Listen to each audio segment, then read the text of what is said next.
नमस्कार, स्वागत है आप सभी का खबरें अभी तक की खास पेशकश और आपके पसंदीदा प्रोग्राम देश की आवाज में। मैं हूं आपके साथ नासिर कुरैशी।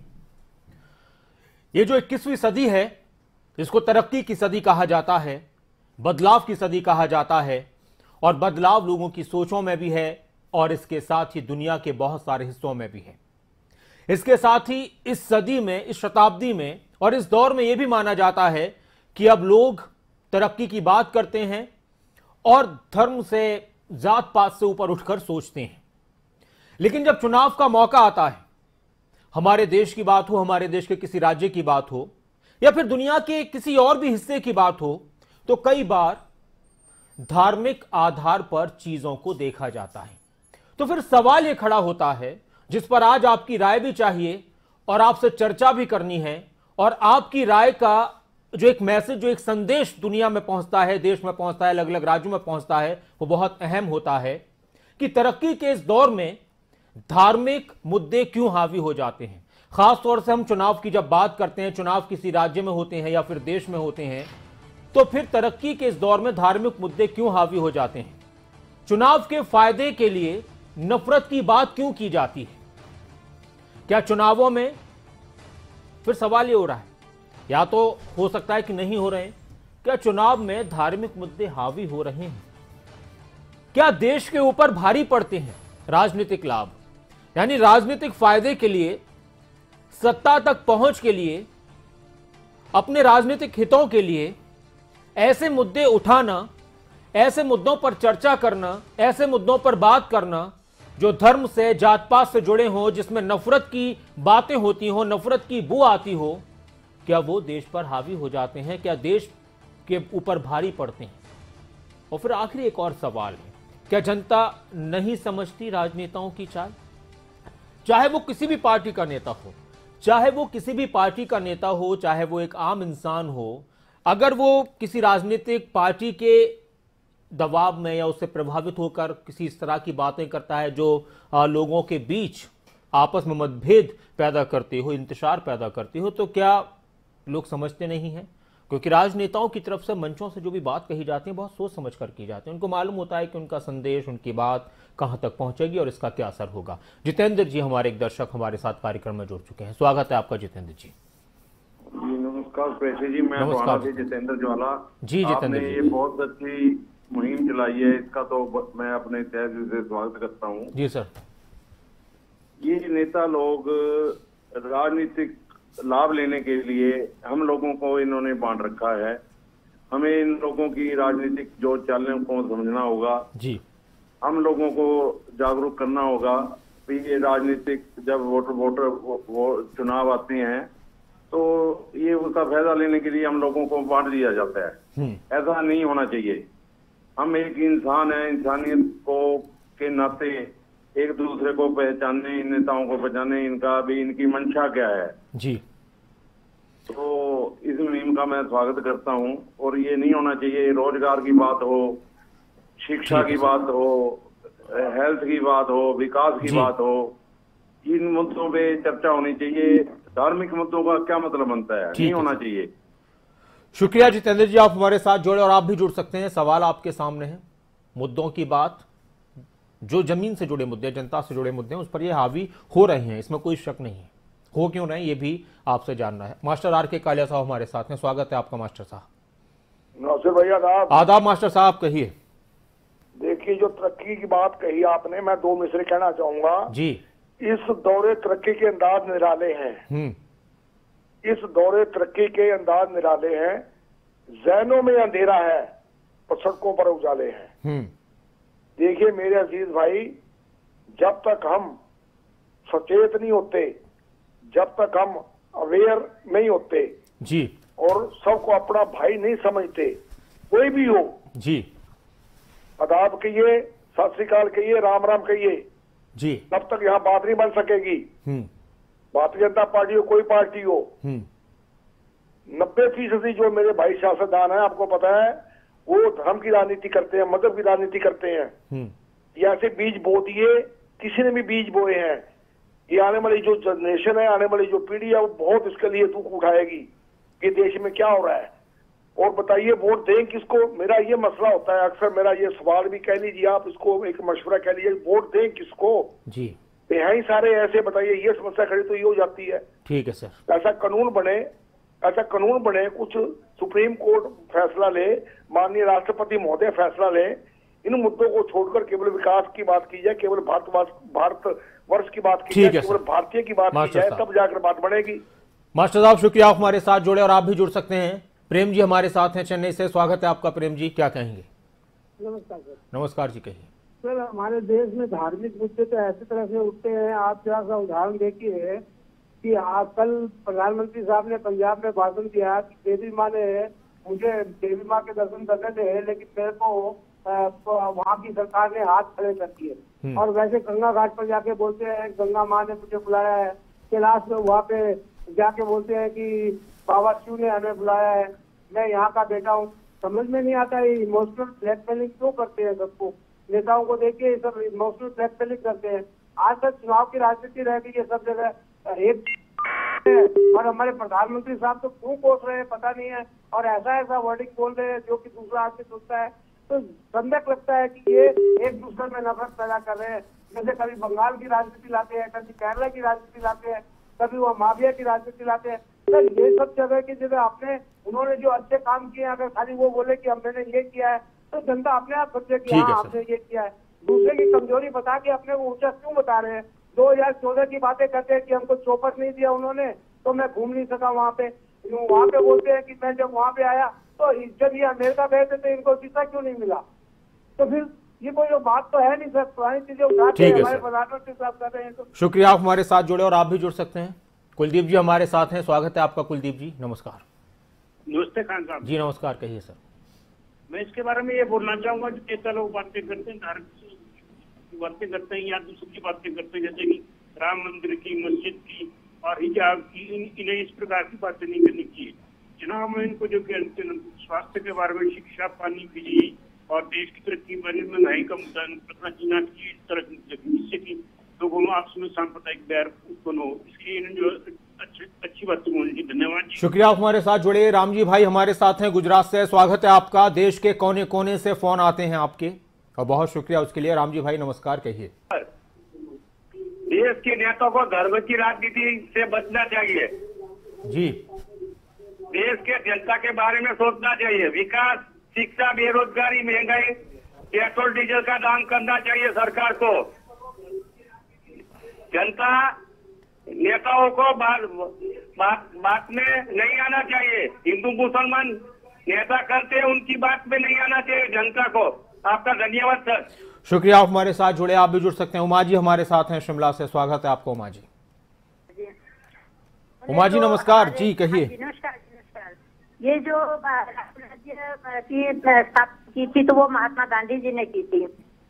हेलो जी, आपकी आवाज आ रही मैम। हाँ जी, अपनी बात पूरी कीजिए। हाँ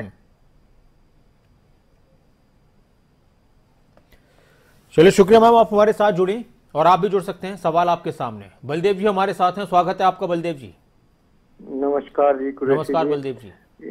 इसके बारे में ये कहना चाहूंगा कि कांग्रेस ने जिस टाइम देश आजाद हुआ उस टाइम से कांग्रेस ने ये जाति पाति और धर्म का सिलसिला शुरू किया, जो अब तक इन्होंने जारी रख रखा है कि उन पीछे से जाखड़ साहब को बना रहे थे तो उसको हिंदू करके इन्होंने नहीं बनाया। तो ये शुरू में कांग्रेस ने शुरुआत की, जिसकी अब उसको बहुरूप दे रही है बीजेपी, अकाली दल, सपा, बीएसपी, ये डीएमके, ये सारे के सारे एक ये जो है सारे के सारे धर्म और जाति के ऊपर ये वोट लेने के लिए करते हैं और असल में अपने कुछ रिश्तेदार उनके लिए काम करते हैं, बाकी आम जनता के लिए कोई ये काम नहीं कर रहा। और खास तौर पर नेहरू खानदान जो है उसका तो एक ही काम है कि इस देश को किस तरीके से बांटते। आजादी से पहले इन्होंने पाकिस्तान और उसको हिंदुस्तान बनाए, अब ये पता नहीं कितना बना के छोड़ देंगे कांग्रेस। ठीक है, शुक्रिया, आप हमारे साथ जुड़े और आप भी जुड़ सकते हो। उमा जी हमारे साथ हैं, स्वागत है आपका उमा जी। नमस्कार जी। जी मैम नमस्कार। ये तो महात्मा गांधी जी थे, उन्होंने राम राज्य की स्थापना की थी। तो उस समय हिंदू, मुस्लिम, सिख, ईसाई सब मिलकर के लड़े थे और सब एक थे। उस समय कोई जाति पाति का कोई भेदभाव नहीं था। ये जो जाति पाति है ज्यादातर ये उत्तर प्रदेश में है। वहाँ तो हॉस्पिटल में, स्कूलों में, आप दुकानों में कहीं भी चले जाएं, हर जगह ये सिर्फ एक उत्तर प्रदेश एक ऐसा राज्य है कि जहाँ ये जाति पाति का भेदभाव सबसे ज्यादा होता है। बाकी हमारे आप हिमाचल में आइए, है ना, और साउथ में भी है थोड़ा बहुत, लेकिन हिमाचल में हमारे इतना नहीं है। तो ये देश आगे बढ़ रहा है, ये तरक्की कर रहा है, ये पीछे की ओर हट रहा है। अभी में जात पात का कुछ भेदभाव कुछ रखना नहीं कि सब बराबर हैं, सब, है ना, सबको एक समान हक मिल रहे हैं। तो ये तो बहुत शर्म की बात है। नेता लोग ही ये आप बांटते हैं, ये नेता लोग ये राजनीति ये नेता लोग कर रहे हैं, ये हम लोगों को बांट रहे हैं। ठीक है, मुस्लिम, सिख, ईसाई। शुक्रिया, आप हमारे साथ जुड़िए और आप भी जुड़ सकते हैं। नेता बांट रहे हैं और ये लोग बोलते आ रहे हैं सालों से, दशकों से कि नेता आपस में लोगों को बांट रहे हैं। तो हम लोग फिर समझ क्यों नहीं रहे? सवाल ये भी है, हम क्यों नफरत की बातों में आ जाते हैं और नफरत की बातों में आकर बहुत से लोग हम में से ही नफरत की बातें करते हैं और उसका असर कहीं ना कहीं हमें ऐसा लगता है कि हम पर नहीं हो रहा हो, लेकिन घूम फिर कर होने लगता है। रामदीन जी हमारे एक और दर्शक हमारे साथ हैं, स्वागत है आपका रामदीन जी। ऐसी कौन सी वो है जो राजनेता बनकर ही समाज सेवा की जा सकती है? जी, समाज सेवा करनी हो तो उसके लिए और भी कई साधन है, मगर राजनीति के एक ऐसा साधन हो गया है कि इसको राजनीति को जो है धर्म के आधार पर बांटो और अपना और सीधा करो। अभी कुछ दिन पहले ही दिखाया जा रहा था टीवी पर कि राजनेता जिनको टिकट नहीं मिले वो कैसे रो रहे थे बच्चों की तरह।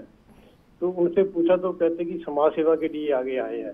समाज सेवा क्या राजनीति में ही है? वैसे समाज सेवा का कोई जरिया नहीं है। तो राजनेताओं की आज संपत्ति 1000 करोड़ है, तो उसके बाद उनकी 5000 करोड़ एक साल में बढ़ती है। वो कहाँ से, इनके पास कौन सी मशीन है जो इनकी अपनी ही राजनीति वो चल रही है? शुक्रिया, आप हमारे साथ जुड़े। और एक और दर्शक हमारे साथ हैं, जमीर अहमद जी अलीगढ़ से, स्वागत है आपका जमीर अहमद जी।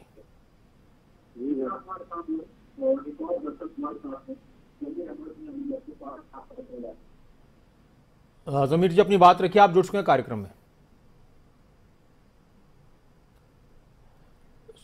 चलिए, शुक्रिया, आपने कोशिश की, आप हमारे साथ जुड़े। एक दर्शकों से अपील कि जब भी आप कॉल किया करें तो आप टीवी की आवाज़ पर ध्यान मत दिया करें, टीवी की आवाज़ पर ध्यान न दिया करें। उस पर आप ये मत सोचें कि जब टीवी पर आवाज़ आएगी तब आप बोलेंगे, बल्कि आपके फ़ोन पर, आपके मोबाइल पर जब भी आवाज़ आए उस हिसाब से अपनी बात रखना शुरू कर दीजिए। सवाल आपके सामने है, नफ़रत की बातें राजनेता भी करते हैं, नफ़रत की बातें हम जनता में से भी बहुत सारे लोग करते हैं, और नफ़रत कभी भी किसी का भला नहीं कर सकती, वो सिर्फ़ और सिर्फ नुकसान करेगी। हो सकता है कि हमें लगता हो कि निजी तौर पर उससे हमें फ़ायदा हो रहा हो, लेकिन एक दिन वो हमारे परिवार के लिए भी, हमारी निजी ज़िंदगी के लिए भी ख़तरनाक साबित होती है। कहर सिंह जी हमारे एक और दर्शक हमारे साथ हैं, स्वागत है आपका। नमस्कार सर। जी सर, कहिए सर। एक कार्य है जो ये नेता लोग इलेक्शन में इतना खर्च कर रहे हैं। हाँ जी। ये पैसा इनका है, इनका या देश का पैसा है? इनको ये समझाओ कितना पैसा खर्च करते हैं तुम, बाहर जाते हैं बाहर आते हैं। एक जिस स्टेट में इलेक्शन है उस स्टेट की जवाबदारी है, सेंटर की जाने की जरूरत नहीं है वहाँ पर कि सेंटर के मिनिस्टर जाए वहाँ पर इलेक्शन दे, भाषण दे, कुछ भी करे। तो इनका खर्चा कितना पड़ रहा सर एक दिन में? ये देखो ना, देश को बर्बाद कर दिया इन लोगों ने, चाहे कोई भी पार्टी के क्यों नहीं हो। जी, शुक्रिया, आप हमारे साथ जुड़े। और अलग अलग बातें निकल कर सामने आ रही हैं। हमें ऐसा लगता है कि देश के लोग सोचते नहीं हैं, जागरूक नहीं है, जागरूक बहुत हैं, लेकिन जैसे ही देश के लोग नेताओं की बातों से बाहर निकलने की कोशिश करते हैं, ये जानबूझकर बार बार उन्हीं बातों को लोगों के जहन में डालने की कोशिश करते हैं जिनसे इनका फायदा हो, देश का नहीं, नेताओं का फायदा हो। एक और दर्शक हमारे साथ हैं, प्रेम जी हमारे साथ मुंबई से। प्रेम कौशल जी, स्वागत है आपका, आप जुड़ चुके हैं कार्यक्रम में। प्रेम कौशल जी, आप कार्यक्रम में जुड़ चुके हैं खबर अभी तक पर, नमस्कार, कहिए। हाँ जी, नमस्कार। नमस्कार जी, कहिए सर। मैं ये कहना चाह रहा था कि चुनाव आयोग को जो ये चुनावी सभा करने की छूट मिली हुई, जिसमें टैक्स पेयर के लाखों करोड़ों रुपए, अरबों रुपए खर्च किए जाते हैं, उनको बंद किया जाना चाहिए जी, बैन किया जाना चाहिए बिल्कुल। वो लोग अपने पार्टी फंड से पैसा खर्च करें। शुक्रिया सर, आप हमारे साथ जुड़े और आप भी जुड़ सकते हैं। कैप्टन जसपाल जी हमारे साथ हैं, स्वागत है आपका कैप्टन साहब। राम राम। राम राम सर, कहिए। डॉक्टर साहब बात ये है, धर्म का मिक्सचर इसलिए बनाते हैं कि एक तो इसमें नशा पूरा होता है। जी नशा, जी बिल्कुल। हाँ, दूसरा इसमें ये होता है कि उस धर्म की गुल्लक को ये हथिया लेते हैं। जैसे अकालियों ने एसजीपीसी की गुल्लक हथिया ली, इन्होंने बड़े बड़े मंदिरों की वहां के हथिया ली, तो फिर इनके पास जो अन्ना हजारे जी ने कहा था कि पैसे से सत्ता, सत्ता से पैसा, ये खेल इनका शुरू हो जाता है। और असली बात क्या है, 4% आदमी की सोसाइटी में ऐसे होते हैं मुश्किल से जो स्टैंड ले सकते हैं। उनको ये बिल्कुल जो है पादरा बनाने की उनको साफ साफ बताए थे, और 96% फिर भेड़ चाल में आ जाते हैं। और सबसे बड़ी बात यह है डॉक्टर साहब के आम आदमी ने बार बार सरकार बदली, हर तरह की बदल कर देख ली, जो आया उसने पिछले को बढ़िया कहलवाया। और एक और लाइन है डॉक्टर साहब के, nationalism is the refuge of last refuge of scoundrel. ये जितने ठग्गा बग्गी वाला गैंग है ना, ये राष्ट्र झंडा लेकर, राष्ट्र के संविधान को लेकर इस पर नृत्य, तांडव नृत्य करता है।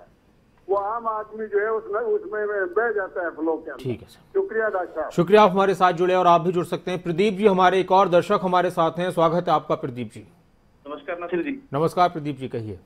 सर मैं एक बात कहना चाहता हूँ, जैसे आजकल धार्मिक जो जातिवाद है वो धार्मिक राजनीति आजकल हावी है, तो सर क्या इसमें टीवी न्यूज चैनल भी अहम भूमिका निभा सकते हैं? अगर कुछ चैनल गलत जा रहे हैं तो क्या दूसरे चैनलों का ये जिम्मेदारी बनती है कि वो इसको सही दिशा में ले जाएं, या सभी नेताओं की मजबूरी हो चुकी है जातिवाद और धार्मिक राजनीति करनी?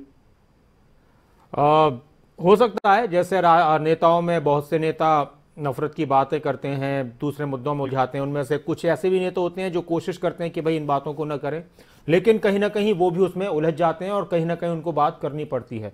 रही बात चैनल्स की, तो चैनल्स की जिम्मेदारी है, मीडिया की बड़ी जिम्मेदारी है, बल्कि मैं समझता हूं कि नेताओं से ज़्यादा, राजनीतिक लोगों से ज़्यादा मीडिया की जिम्मेदारी है कि वो सही बात करे। और बहुत से चैनल्स नहीं कर रहे और कुछ चैनल्स कर भी रहे हैं, और उसमें आपका चैनल भी है खबरें अभी तक जो आप पसंद करते हैं, और आप लोगों की तरफ से जो हमें सपोर्ट मिलता है, हौसला मिलता है, तो हम कोशिश करते हैं कि कम से कम इस तरह के प्रोग्राम्स जिसमें जनता की आवाज़ें पहुँचें कि देश की जनता क्या सोच रही है। और एक बात और मैं आपको बता दूं कि देखिए, किसी चीज़ का फ़र्क पड़े ना पड़े, लेकिन यहाँ पर हम जो भी बात कर रहे होते हैं, जो भी हम सोच रहे होते हैं, हमारी कोशिश होती है कि एक हेल्दी डिस्कशन, एक स्वस्थ चर्चा इस दौरान हम करें, और वो बातें पहुँच रही होती हैं नेताओं तक, जिन लोगों तक आप पहुँचाना चाहते हैं। अब वो अमल कितना करते हैं, कितना समझते हैं, और अगर हम सभी लोग अपने तौर पर अपनी तरफ से हम अपनी अपनी कोशिश शुरू कर दें कि ठीक है दुनिया कर रही है, करने देते हैं, लेकिन हाँ मैं अपने दिल को, अपने दिमाग को बड़ा करता हूं, और नफरत को तो कम से कम देश के मामले में, समाज के मामले में आड़े नहीं आने दूंगा। बाकी हाँ, कोशिश सब कर सकते हैं। बहुत शुक्रिया सर, आप हमारे साथ जुड़े। जिम्मेदारी हम सभी से शुरू होती है। नागेंद्र सिंह नेगी जी हमारे साथ हैं मंडी सरकाघाट से, स्वागत है आपका जी। नमस्कार सर जी, कहिए नेगी जी। सर बहुत अफसोस की बात है कि ये जो धर्म के नाम की अफीम चटा करके जिस तरह से अंधभक्त तैयार किए जा रहे हैं, और धर्म के आधार पर तो सत्ता तक पहुंच चुकी हैं पार्टियां, नैरेटिव सेट किए जाते हैं चुनावों के दौरान में, धार्मिक मुद्दों में इतना बुरी तरह उलझा दिया जाता है कि जो लोकतंत्र के चारों स्तंभ हैं वो भी गुमराह हुए हैं। सर पढ़े लिखे लोग जो है किंकर तंबे विमूढ़ वाली स्थिति में पहुंच चुके हैं। महंगाई, बेरोजगारी, भ्रष्टाचार, ये तो सब कुछ गौण हो चुका है सर।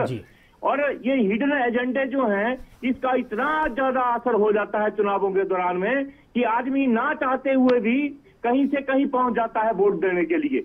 और ये बाकी जो पर्दे के पीछे जो बातें होती हैं, सबका साथ, सबका विश्वास, जबकि हम उस मुल्क से संबंध रखते हैं जहां का मूल आधार ही हम सारे, जहां से अच्छा हिंदुस्तान हमारा, हम बुलबुलें हैं इसकी, और ये गुलिस्तान हमारा। हम शिक्षित हैं डिग्रियां लेकर के, लेकिन सुशिक्षित नहीं है। हम अपना जिंदगी का, देश का, संविधान का विश्लेषण तक नहीं जानते।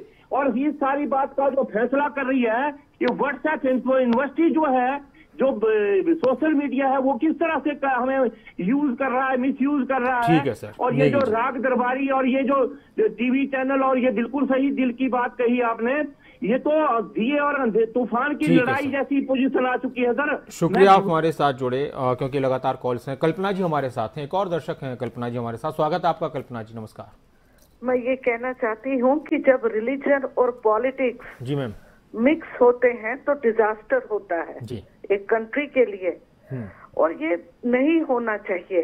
इसमें कई लोग उलझ जाते हैं जी, और ये जो ये मुद्दे हैं ये काफी हावी हो गए हैं जी मैम। मैं तो कहती हूँ कि इलेक्शन का टाइम है। ये जो पन्नू कनाडा में रह रहा है ये कैसे बयान दे रहा है? ये तो देश के विरोध में बयान दे रहा है और जनता को उकसा रहा है। ऐसे लोगों का समर्थन नहीं होना चाहिए। मैं तो ये कहूंगी कि जस्टिन ट्रूडो ऐसे लोगों को शय दे रहे हैं। आज वो भी अपनी कंट्री में ऐसी ही सिचुएशन फेस कर रहे हैं, वहां पर भी ऐसे ही सड़कें जाम हो रही हैं और वो ट्रक ड्राइवर्स उन्होंने सड़कें रोक कर रखी हैं। वहां की इकोनॉमी पर बहुत बुरा असर हो रहा है और मैं कह रही हूँ यहाँ के लोगों को देखना है कि हमने कौन सा रास्ता चुनना है। जो रास्ता सही है वही चुनना चाहिए। शुक्रिया मैम, आप हमारे साथ जुड़ी। जो रास्ता सही है वही चुनना चाहिए, और ये ऐसी बात है जो सदियों से चली आ रही है और सदियों तक, जब तक दुनिया कायम रहेगी तब तक चली आएगी कि जो रास्ता सही है वही चुनना चाहिए, लेकिन ऐसा अमूमन कम होता है। कैप्टन जसपाल जी हमारे साथ हैं, स्वागत है आपका कैप्टन साहब। डॉक्टर साहब राम राम जी। राम राम। उम्र में एक आध पॉइंट रह जाता है। इसके प्रजातंत्र के 4 स्तंभ हैं डॉक्टर जी सर। आपके सामने एग्जीक्यूटिव लेजिस्लेशन कैसे कानून बना रही है, एग्जीक्यूटिव किस कदर गुंडागर्दी करके उनको कर चाहती है, मीडिया 90% जो है लंबा ले गया है। ये तो जुडिशरी को भी इन्होंने रिमोट कंट्रोल लगा दिया था। भला हो कि सीजीआई का ये देश द्वारा बच गया। धन्यवाद सर। शुक्रिया सर, आप हमारे साथ जुड़े। आप भी जुड़ सकते हैं, सवाल आपके सामने है और बहुत सारी बातें निकलकर सामने आई। और बात यह निकलकर सामने आई कि देश की जो ज्यादातर आबादी है, जो बहुत बड़ी आबादी है, वो नहीं चाहती कि नफरत की बातें हों। वो चाहती है कि विकास की बातें हों और देश तरक्की करे। वो नहीं चाहती कि इन बातों में उलझकर देश पीछे रह जाए। लेकिन नेताओं की, राजनेताओं की चाल भी समझनी होगी। और एक और बात जो दर्शकों के बीच से आ रही है, और ये हकीकत है कि अगर कोई धर्म का नाम लेकर नफरत की बात करे, अगर कोई किसी राजनीतिक पार्टी का नाम लेकर नफरत की बात करे, अगर कोई किसी संगठन का नाम लेकर नफरत की बात करे, अगर कोई किसी व्यक्ति का, किसी नेता का नाम लेकर नफरत की बात करे, या कोई नेता नफरत की बात करे, तो नफरत की बात करने वाला अगर कोई धर्म है तो वो धर्म झूठा है। नफरत की बात करने वाली अगर कोई पार्टी है तो वो पार्टी झूठी है। नफरत की बात करने वाला अगर कोई नेता है तो वो नेता झूठा है, और ये हमें समझना होगा। बहुत शुक्रिया आप सभी का इस कार्यक्रम में जुड़ने के लिए। खबरें अभी तक पर बने रहिए और देखते रहिए खबरें अभी तक। और हमारा जो फेसबुक पेज है और यूट्यूब पेज है उसको सब्सक्राइब करें, फेसबुक पेज को फॉलो करें, और तमाम जो अपडेट्स हैं, दिन भर की ताज़ा खबरें हैं और दुनिया भर की खबरें हैं, वो आप ज़रूर देखें, अपडेट लेते रहिए। बहुत शुक्रिया आपका इस कार्यक्रम में जुड़ने के लिए। अपना ख्याल रखिए। नमस्कार।